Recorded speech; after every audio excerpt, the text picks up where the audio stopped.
and ensure the health and well-being of all persons. President McCoy and the NAACP should not be attacked for standing up against a bully who uses the City Council pulpit to intimidate the constituents of Ward 6 and evoke a racist culture with her comments. It is not our duty to secure the political rights of the constituents of Ward 6. And it is our duty to eliminate race-based discrimination. While Councilwoman Fiore says she's not a racist, her actions speak louder than her words. Intimidation and slander will not get rid of the 100-year-old organization named the NAACP. The doors of the NAACP will close, and its mission will no longer be valid when this country lives up to its words of giving its citizens those unalienable rights and affording liberty and justice for all. Thank you. AK McMorris, MCMORRIS. Thank you, guys. Next is Karen Livingston. Karen is the organizer of Save Floyd Lamb Park Action Group and the president of the Protectors of Tule Springs at Floyd Lamb. Good morning. I'm Karen Livingston, KarenLivingston. I am a constituent of Ward 6 and organizer of the Save Floyd Lamb Park Action Group. I am also president of the nonprofit Protectors of Floyd Lamb Park. I am also the president of the nonprofit Protectors of Floyd Lamb Park at Tule Springs, the same organization that recently filed a lawsuit against the City of Las Vegas and Councilwoman Fiore for their attempts to unlawfully transform the historic hay barn at Floyd Lamb Park into a 500-person events center complex. Last Friday, Councilwoman Fiore went on the Alan Stack radio show and tried to demean and insult me by liking me to the pejorative meme Karen.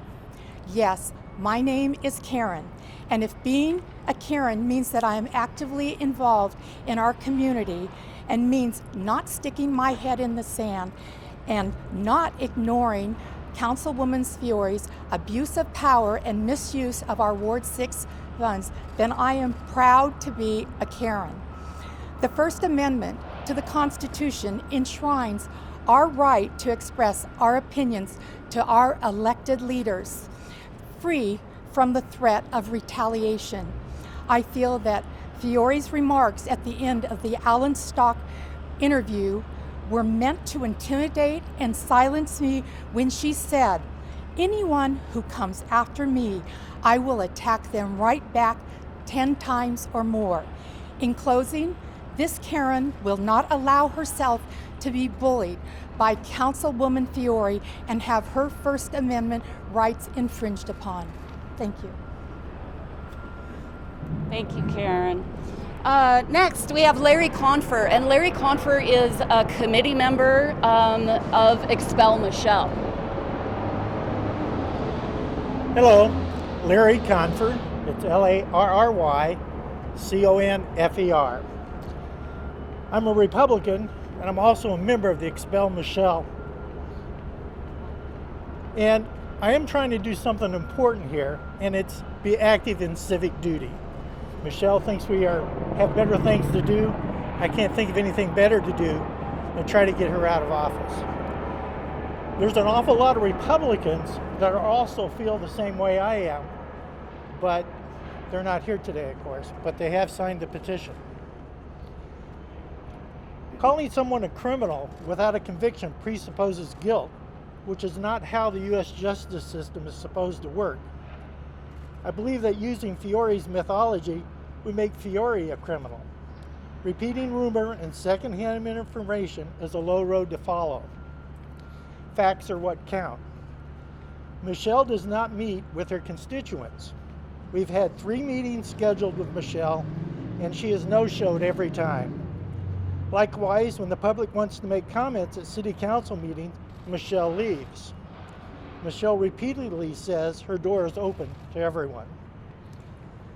Michele keeps repeating that Save Floyd Lamb Park Action Group is against the hay barn restoration. That's false. They support the hay barn restoration to ensure structural integrity. They don't support a renovation into an event center with 36 light poles, auxiliary event center buildings, and a loss of park space that's now set aside for special events only. Nor do they want commercialization of the park. Michele has threatened her constituents 10 times over, and that's a quote. This remark is unbecoming of a city official. Bullies are not welcome anywhere. Differences in opinion should be welcomed and compromises made for the benefit of Ward 6. I've kept these remarks short. There are many more facts and documents to support why Michele should not be on the City Council. In summary, Michele tells a good story, but when fact checks, it doesn't bear out. Thank you. Okay, I know it's hot. We're going to have one last speaker and then I'm going to wrap up. This is Patricia Reed. Patricia made a fantastic statement yesterday at City Council. Patricia Reed is a longtime animal activist in Las Vegas, and I give you Patricia. Thank you. Hi, Patricia, P-A-T-R-I-C-I-A, last name Reed, R-E-I-D. Thank you. On July 22nd, first of all, may I start and say that I am not a resident of Ward 6. Start off from there. But on July 22nd, I broke a 129-day quarantine to address Michele Fiore's social media post regarding her N69 mask.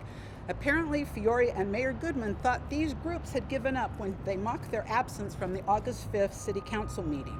As a result, I had planned to attend yesterday's meeting, but upon hearing Fiore's radio interview on August 14th, I knew it was time to speak directly to Mayor Goodman and then the remaining council members. I wanted to make sure Mayor Goodman was aware of Fiore's comments regarding the NAACP and her unfounded character attacks of the organization's president.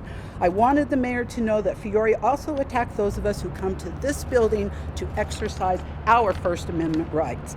I also wanted the remaining council to know that Fiore was calling her constituents and asking them to remove their names from the recall. Now, you'll note that I'm emphasizing the term remaining council, and that's because, again, Fiore made it a point to leave the chambers before public comments began. She left the chambers again. Now, Mayor Goodman, please stop enabling her. It is time for Fiore to be held accountable for concerns going back to 2013. Enough is enough. Thank you. Okay, so with that, we have these 5 letters. We're going to deliver the 2 here to City Hall, to Brian Scott, City Attorney, and Mayor Goodman. We will then be going over to Secretary of State and the District Attorney, Attorney General. So this is serious. Michele not only attacked residents of Ward 6, specifically, she went after them personally, and then she went after the signers of the petition. You can't do that. I understand that there's a recall, and as a politician, she should be standing up and saying, "This is what I've done for my community. This is why you shouldn't sign the recall. This is what I'm going to do moving forward." To ensure that you are comfortable with the job that I am doing and that I stay your city councilwoman. Instead, she attacked those people. She is looking them up on social media. She said that out loud on a radio interview, that she is looking at the people that signed. This is wrong. I ask all of Ward 6 to please stand up, sign the recall, be better than this. Don't let a bully intimidate you in your First Amendment right and your voting right to sign a petition that you feel is necessary to change the landscape of our city council into one that works for us, not against us, that's not divisive, that works with her constituents instead of ignoring them, to take their calls instead of not, to respond to them, to open the door that you say is always open. We've gone past all of this. We've drawn the line in the sand. We're not accepting this behavior, period. We expect that these 5 people that we're delivering these complaints to, we expect and we hope that they do what's right by the citizens of this Las Vegas and the constituents of Ward 6. I appreciate all of you coming out today. We will forward the audio, which I said is no longer available on KXNT. We will forward that to you so you have that. Her comments, it's tough to listen to. I was flabbergasted by the things that she said. It took 5 times to listen to the entire interview. So in any event, I really appreciate your time. Thank you so much. Yes. Molly Taylor, Molly Taylor. Molly, can Blake. you give us an update on the recall effort, how far you are from getting the necessary number of signatures? Sure. The recall effort is going slow. We're in the middle of a pandemic. It's 115 degrees outside. It's tough. It's really tough. We're looking for volunteers. We're pushing forward. We're not giving up by any means. So yes, it's difficult. I'll admit that. It is very difficult. September 9th is our deadline. How many signatures do you need and how many do you have? We need 1,911. I approximate that we are nearing 1,000 at this time. I will say that we are, the more this goes on, the word is getting out. People are excited when we come to their door. They have no problem. They say, thank you for coming. I don't want to leave my house. We've gone to homes of people that are positive, COVID-19 positive. So we take all precautions. We're COVID-19 compliant in every respect. So we have a website, signtherecall.com, to request a home visit.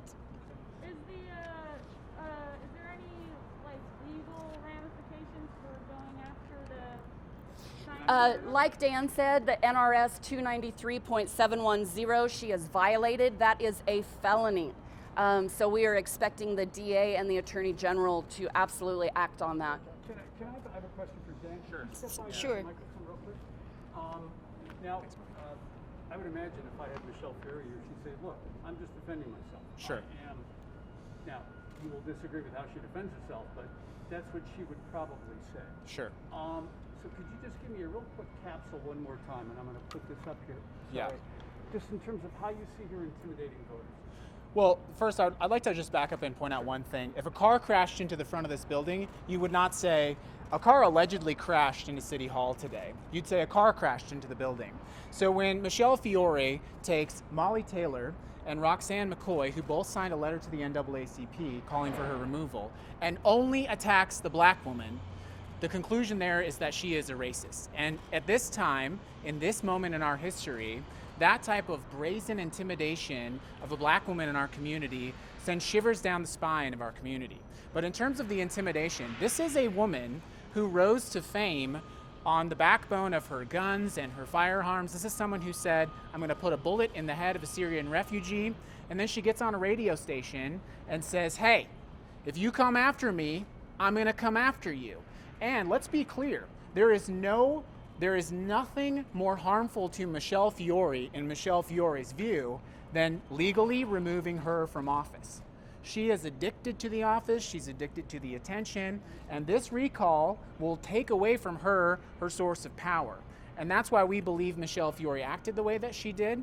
That's why we believe she directly threatened the constituents. That's why we believe she is digitally stalking them. Can I just spell your name, please? Yeah, it's Dan Rolle, R-O-L-L-E. And Dan, so just summarize, what is the goal of this letter? Well, this is a multi-part question, but really the goal of the letter is, there's a few things. Number one, Fiore's conduct needs to be checked. If it is true, as we've alleged, that she committed a felony, now we're in an entirely new ballpark of accountability for a sitting city councilwoman. And we would expect that the city will act quickly, as we would expect that the Secretary of State acts quickly. Let's draw a parallel. If Fiore got up and said, hey, I found out that you voted for this person for president, and now I'm going to put your name on the radio. That is absolutely illegal. It's voter intimidation, and I think we must remember that a recall per the NRS is an act of an election. And so there's no difference in our view of Michele Fiore saying, hey, I'm going to come after you if you sign the recall, you're a socialist. These are terms, I'm a mess. Calling me a socialist doesn't hurt my feelings, but imagine if those views didn't align with you. And Michele Fiore has associated you with something that in America currently is viewed derisively. It has a harmful effect. And certainly we would expect that Fiore apologizes to her constituents as well. Right, but when you say you want the city to act quickly, what action are you looking for? Well, that's up to Brian Scott. And I think, unfortunately, the only thing I've seen so far is that the city attorney seems willing to protect Fiore, as we saw yesterday in the city council meeting. As you all saw, Fiore, along with others, were interested in pulling back the COVID compliance officers. And, what I saw in that meeting was Brian Scott enabling that behavior in the middle of a pandemic. And so, I'd love Brian to meet with us and to talk to us about what is available to remedy and resolve this. One thing that I think should happen immediately is Jason, the comms team in the city of Las Vegas, need to tighten up immediately what comes out of everything that you and I pay for from the city of Las Vegas. Part of her federal election campaign complaint is the fact that she used this building, the resources, and the city officials to make a video that we allege supports Donald Trump for president.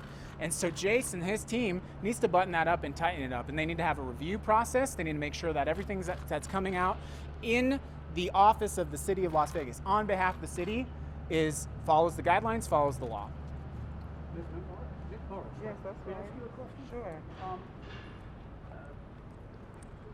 You heard Michele on the radio show Absolutely. make some charges against the head of the NAACP, alleging past legal problems. That I'm sure if I talk to her today will come up again. She will say that. Yes. What is the response to those specific instances she's alleging? Did they happen? Do you deny those? What's the response? I'm so grateful that you asked that question. So one of the reasons that we consider her remarks to be slanderous is because she's intentionally posting the different photos and articles from when our Madam President did have her legal justice issues that were going on. However, she's had her day in court and all of those charges were unfounded. So why doesn't Michele post those? It brings us back to, are you a racist? Any more questions?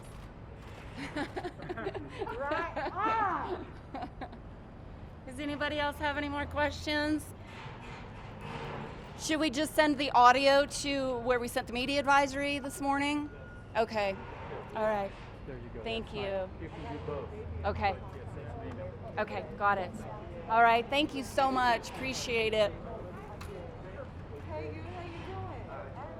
President, yes. Protectors of Floyd Lamb at Tully Springs. They're the ones that filed the lawsuit against Michele. Is that the letter right there? Yes. Is that the one that you handed out earlier? Yes. And you weren't here. I have this copy is yours. Okay, perfect. I'll Okay. take it. All right. We'll definitely need it. Thank you.